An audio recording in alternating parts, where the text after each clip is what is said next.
నమస్తే clue today news కు స్వాగతం. పార్లమెంట్ ఎన్నికల సందర్భంగా సదాశివపేట పట్టణంలోని ఓ ప్రైవేట్ హాల్లో సదాశివపేట మండల మెదక్ పార్లమెంట్ ఎన్నికల సన్నాహక సమావేశం ముఖ్య అతిథిగా హాజరైన Sangareddy BRS party MLA Chinta Prabhakar, Medak MP అభ్యర్థి వెంకట్రామిరెడ్డి, మాజీ TSMS IDC chairman Errola Srinivas, MLA Chinta Prabhakar మాట్లాడుతూ సంగారెడ్డి నియోజకవర్గంలో పెద్ద మెజార్టీకి ఇచ్చి నన్ను గెలిపించారు. శిరస్సు వంచి ధన్యవాదాలు. మెదక్ ఎంపీ అభ్యర్థి వెంకట్రామిరెడ్డిని భారీ మెజార్టీతో గెలిపించి కేసీఆర్కు బహుమతి ఇవ్వాలి. సీఎం స్థాయిలో ఉన్న విషయం మరిచి ఇంకా ప్రతిపక్షంలో ఉన్న అనుకోని రేవంత్ రెడ్డి మాట్లాడుతున్నారు. సీఎం హోదా మరిచి రేవంత్ రెడ్డి మాట్లాడుతున్నారు. అమలు కాని హామీలు ఇచ్చి అధికారంలోకి వచ్చిన కాంగ్రెస్ హామీలు అమలు అయ్యే వరకు పోరాటం చేస్తాం. కాంగ్రెస్ నేతలకు ఓట్లు అడగడానికి వస్తే హామీలు అమలు చేయాలని నిలదీయండి. నన్ను ఆశీర్వదించిన మాదిరిగా పెద్ద మెజార్టీతో వెంకట్రామిరెడ్డిని గెలిపించాలని కోరారు.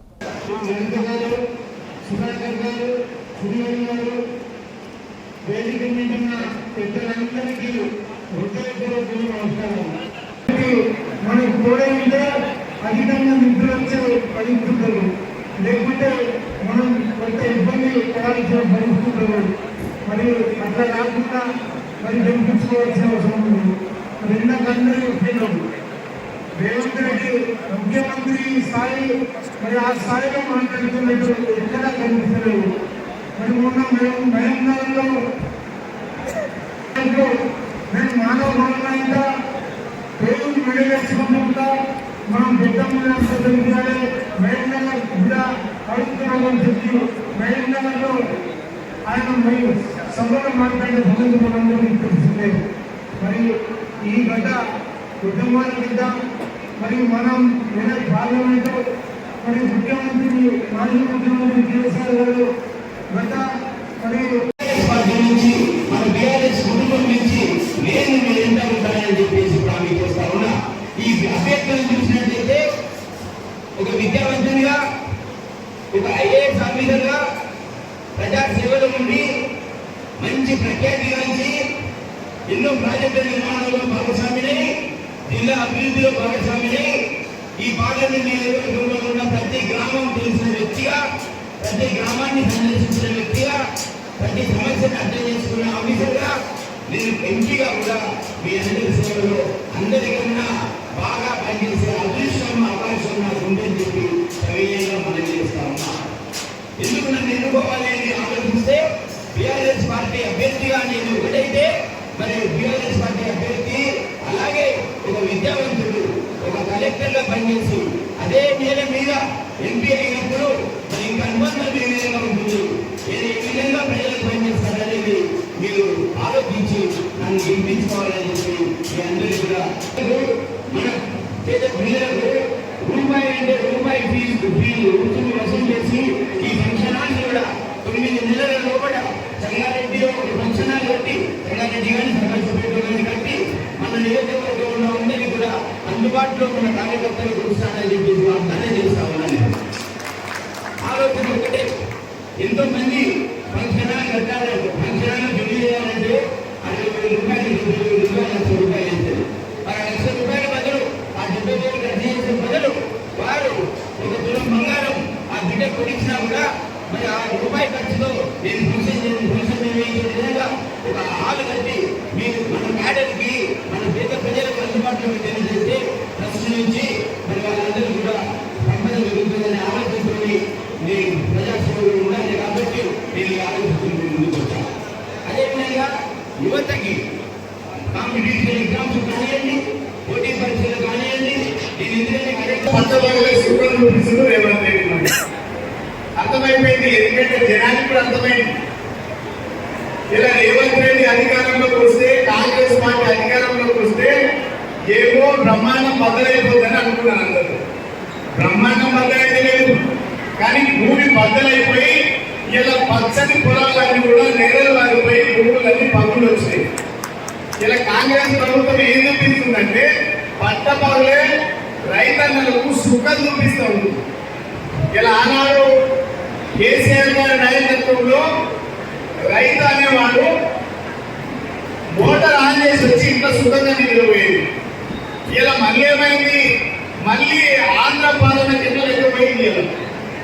మోటార్ వేసొచ్చు కాదు, మోటార్ ఆన్నే వేయాలి, రైతు కూడా ఆన్నే కూర్చోవాలి. ఎందుకనంటే ఎప్పుడు వస్తుందో తెలియదు, కరెంట్ ఎప్పుడు పోతుందో తెలియదు. కేసీఆర్ పాలనలో కరెంటు పోతే వార్త, కానీ కాంగ్రెస్ ప్రభుత్వంలో కరెంటు వస్తే వార్త అయిపోయింది. ఇలా ఇందాక మెసేజ్ పెట్టింది, సిద్దిపేట మన హరీష్ అన్న మీటింగ్ పెట్టింది. మన ఎక్కడ రామరెడ్డి సాగు ఎంపీ క్యాండిడేట్ కూడా అక్కడే ఉంటాడు. 3 సార్లు కరెంటు పోయిందట మాట్లాడుతుంటే. ఇలా కరెంటు పోగానే మనోళ్ళందరూ ఏమంటారు, జై కాంగ్రెస్ అంటారు. ఇలా కరెంటు ఎక్కడ పోయింది.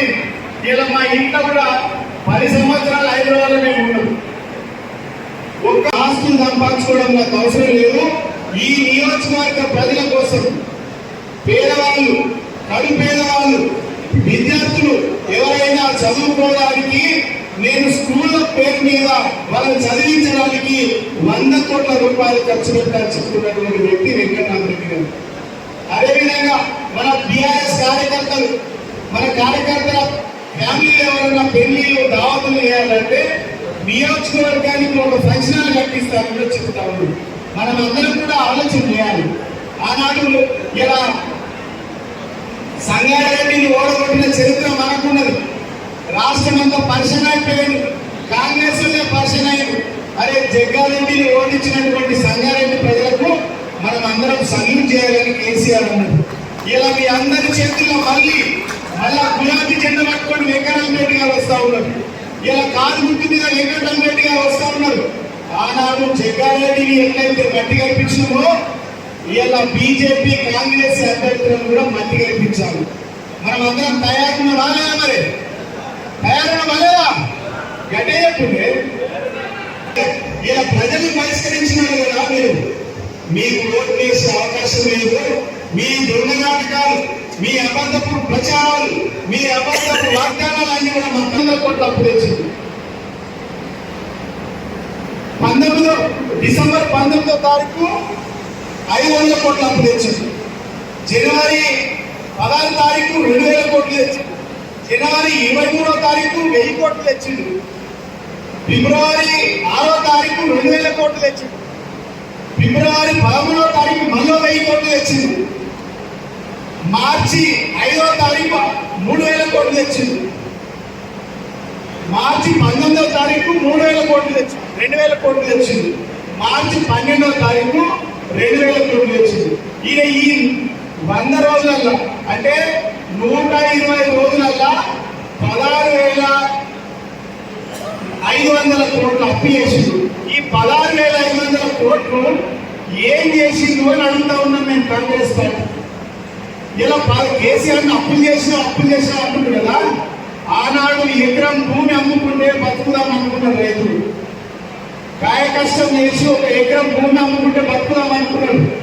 కానీ ఇలా కేసీఆర్ పాలనలో ఒక ఎకరం భూమి ఉంటే బాగుండు, ఇలా ఎకరం భూమి ఉండడం వల్ల ఆత్మగౌరవం పెరుగుతుంది అని ఇలా రైతులు ఆలోచన చేస్తారు. ఇలా ఆనాడు